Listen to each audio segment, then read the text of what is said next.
Sir ఇప్పుడు ఒక 5,00,000 ఉన్న ఒక లంసమ్ అమౌంట్ ఉంది. ఈ 5,00,000 ఈ 2026లో మనం ఎలా ప్లాన్ చేసుకోవాలండి? జనరల్‌గా మనకు ప్లానింగ్ అనేది అందరికి ఒకలా ఉండదు. ఈచ్ పర్సన్‌కి వాళ్ళ యొక్క మనీ రిక్వైర్మెంట్స్ అనేది డిఫరెంట్‌గా ఉంటాయి. అలాంటి సమయంలో మేమేం చెప్తామనంటే, మీరు ఏదైనా ఒక ఇన్వెస్ట్‌మెంట్ తీసుకున్నారనుకోండి, first for what purpose we are saving అనేది అర్థం చేసుకోవాలి. ఈ పర్పస్ ఏంటి దీనికి? ఇప్పుడు మీ దగ్గర ఆల్రెడీ సింపుల్ స్టెప్స్ మనం ఎప్పుడైతే ఫైనాన్షియల్ ప్లానింగ్ మాట్లాడుకుంటామో, ముందుగా మనకు ఎమర్జెన్సీ ఫండ్ ఉండాలని చెప్తాం. ఇప్పుడు మీ దగ్గర గనుక ఆల్రెడీ ఎమర్జెన్సీ ఫండ్ ఉందనుకోండి, లేదా మీ దగ్గర గోల్డ్ ఉంది. అవసరానికి మించిన గోల్డ్ ఎమర్జెన్సీ ఫండ్ అంటే ఎంత పెట్టుకోవాలంటారు? ఎమర్జెన్సీ ఫండ్ అనేది మీరు కనీసం 6 నెలలు లేదా 1 ఇయర్ మీ యొక్క ఇన్‌కమ్ ఎఫెక్ట్ అయినప్పుడు మీరు మీ లివ్‌లీహుడ్ ఎక్స్‌పెండిచర్ అనేది కవర్ చేసేంతగా ఉండాలి. అంటే జనరల్‌గా ఒక 6 నెలలు అయితే మీరు ఎలాంటి వర్క్ చేయకున్నా కూడా మీ లైఫ్ స్టైల్ ఎఫెక్ట్ కాకూడదు. సింపుల్ ఫార్ములా అది 6 నెలలు. 6 నెలలు ఏంటంటే జాబ్ పోయిన వాళ్ళకి మళ్ళీ జాబ్ తెచ్చుకోవచ్చు.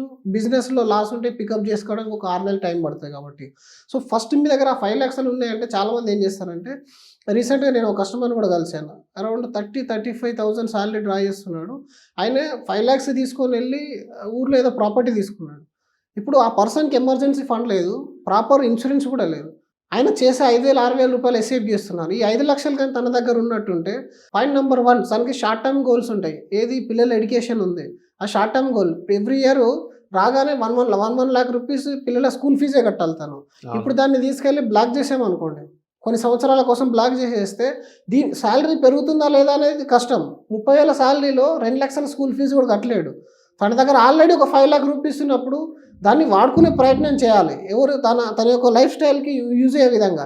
ఇప్పుడు అదే 5,00,000 తీసుకోలేండి. చాలామంది అదే మనం మ్యూచువల్ ఫండ్ విషయంలో మాట్లాడితే ఫస్ట్ మీ దగ్గర ఎమర్జెన్సీ ఫండ్ ఉంటే, ఎమర్జెన్సీ ఫండ్ లేకపోతే ఎమర్జెన్సీ ఫండ్‌లో కొంత అమౌంట్ అనేది మీరు పెట్టుకోండి. ఇదే 30,000, 40,000 సాలరీ 50,000 సాలరీ ఉంటే ఒక 2, 3 లక్షలు అనేది ఎమర్జెన్సీ ఫండే. చాలామందికి అర్థం కాని విషయం ఏంటనంటే, సార్ ఎమర్జెన్సీ ఫండ్‌లో పెడితే రిటర్న్ రాదు కదా అని అంటారు. ఫస్ట్ ఆఫ్ ఆల్ లైఫ్ ఎక్కడ ఎఫెక్ట్ అయిద్దో ఒకసారి ఆలోచించండి. మీ దగ్గర వెల్త్ బిల్డ్ కాకపోతే లైఫ్ ఎఫెక్ట్ కాదు. మీ షార్ట్ టర్మ్ నీడ్ కోసం, లాంగ్ టర్మ్స్ కోసం సేవ్ చేసే అమౌంట్ ఎప్పుడైతే బ్రేక్ చేస్తారో, అప్పుడు మీరు అందరికంటే వెనుకబడిపోతారు.